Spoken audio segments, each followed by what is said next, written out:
Indiana. Before we get out of here, some recruiting news. Five-star point guard Robert Dillingham has committed to the University of Kentucky. You wrote the story on that. What do folks need to know about the latest heralded point guard to pledge his allegiance to John Calipari? Yeah, it sounds like our 24/7 partners who have scouted his game pretty thoroughly see an electric scorer, somebody who's really dynamic with the ball in his hand, somebody who can fill it up and just get a ton of buckets. And so, I mean, in that sense, perhaps the comp that might come to mind recent years, Shai Gilgeous-Alexander.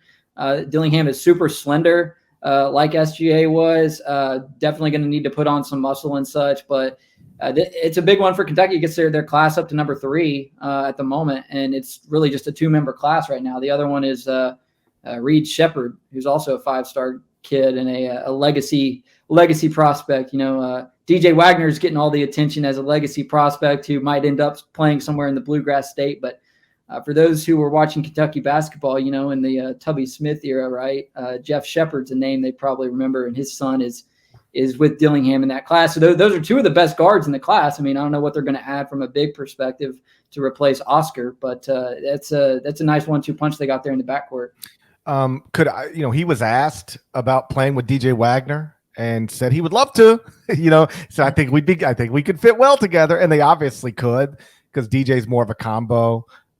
They'd be outstanding together, but I think most people at this point are assuming DJ Wagner is going to follow in his grandfather's footsteps and play for Kenny Payne at the University of Louisville, especially since his grandfather Milt Wagner is now on staff at the University of Louisville. But as I've said plenty of times over the years, like don't count out John Calipari until he's actually been eliminated from the recruiting process, because he's obviously got one of the most decorated histories of recruiting high-level prospects, especially guards, in the history of the sport. What if Cal hired DeJuan?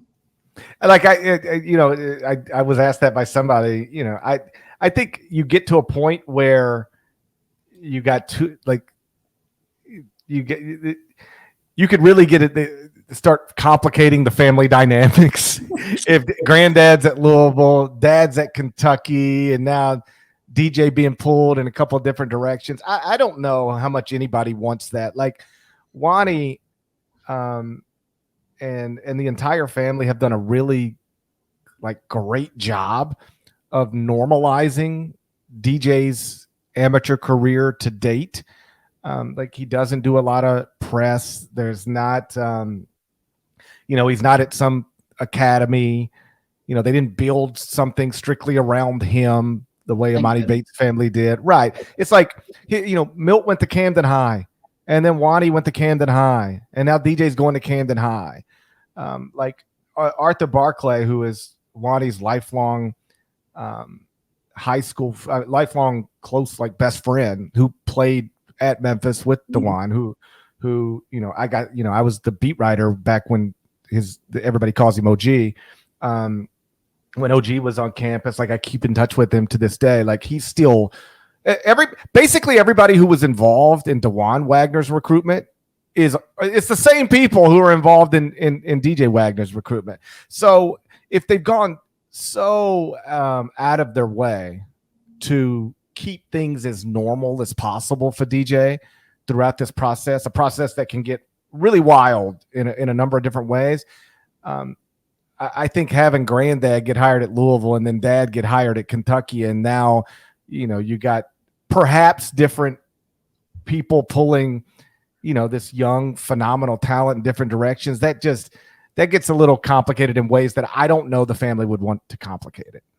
How about the fact that from the class of 2023, the number one prospect in both football and basketball is a third generation legacy name, Arch Manning, and obviously DJ Wagner. I mean, we'll see. There is some mixed opinions on whether or not, Wagner will actually finish as the number one ranked prospect in the class. I mean, I was talking with Adam Finkelstein, and there is some debate there. I mean, G.G. Jackson is a guy who's in the running for that as well. And I mean, Justin Edwards, Xavier Booker, two guys that 24/7 has ranked as a 99, like G.G. Jackson and DJ Wagner. So, I mean, it's not a slam dunk, but that is fascinating to me that in both sports, the likely number one prospect is a third generation star. Well, we're seeing it more than ever, I think, in the NBA draft especially, but I just think in sports in general. Like, if your parents or one of your parents was a professional athlete, you like start way ahead of everybody else, on this path of trying to get there, because you probably have great genes. Let's just start there. But also, like, you grew up around it, you're like, it's not surprising to me that Charlie Woods is awesome at golf.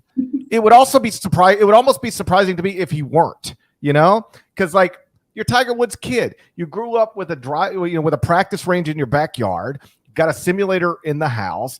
Your dad's the all-time greatest. You probably had a club in your hand since you could hold anything.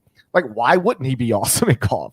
And yeah, but by the same token, though, it's no slam dunk, because you were the Pele of Horn Lake, and I haven't heard you discuss, your children being the Pele of my children are not the Pelés of Horn Lake. You know what? Like, not to get way off subject, but my little guys, my oldest, he didn't really play sports at all. Like, we had him in everything. Like, when he was 5. Like, he's in baseball, he's in football, he's in soccer, and just nothing really took. He just nothing really grabbed him.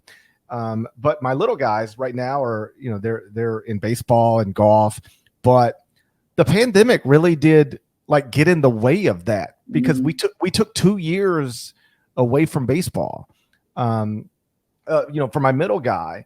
And, like, when you miss 2 years, like age 6 and age 7 of baseball, like, that's a big deal. Now he's back playing now, and he likes it, and we're having fun with it.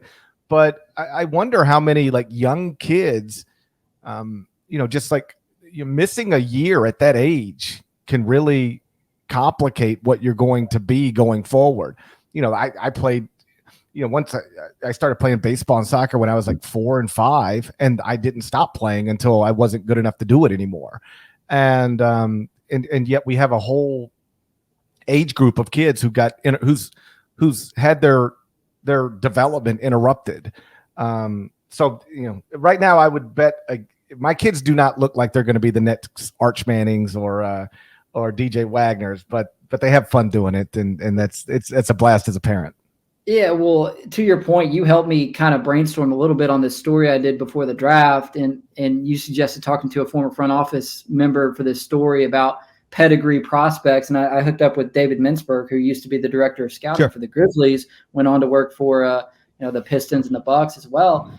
And so the story is still applicable if you want to go read it. It's less than 10 days old. It was written in advance of the draft, but the themes are still relevant for the DJ Wagners of the world and moving forward, because this is only going to become more prevalent. And if you look at the top 5 picks in this year's draft, Paulo Banchero, mom played in the WNBA, dad played Division I college football. Chet Holmgren, dad played, high major Division I basketball. Jabari Smith, dad played in the NBA. Keegan Murray, father played Division I basketball. And then number 5, Jaden Ivey, his mom played in the WNBA, his dad played in the NFL. So yeah, I mean, look at Major League Baseball right now. Fernando Tatis Jr., Jack Leiter.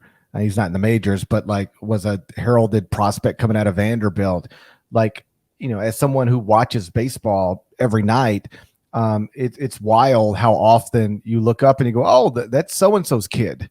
Oh, I remember his father played. Like, that is all over Major League Baseball now. And it's become we've talked about this before, a real priority for front offices. I can't speak to NFL front offices so much because I don't know those people, but certainly NBA front offices, they do prioritize, like, what did your mom do? What did your dad do? Were either of them a professional athlete?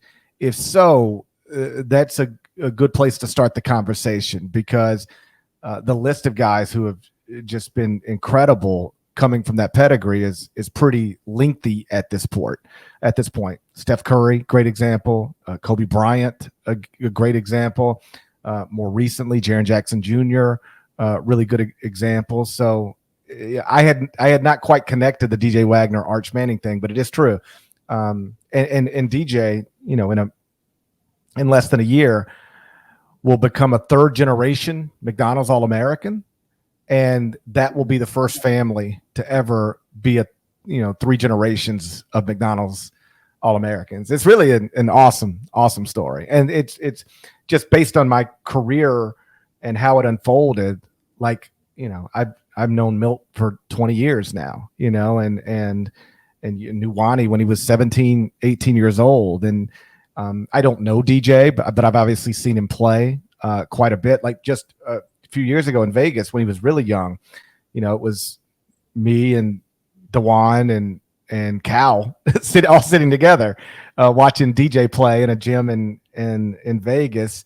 And at that point, everybody just assumed like this is done. DJ's going to Kentucky to play for Cal. Mm-hmm.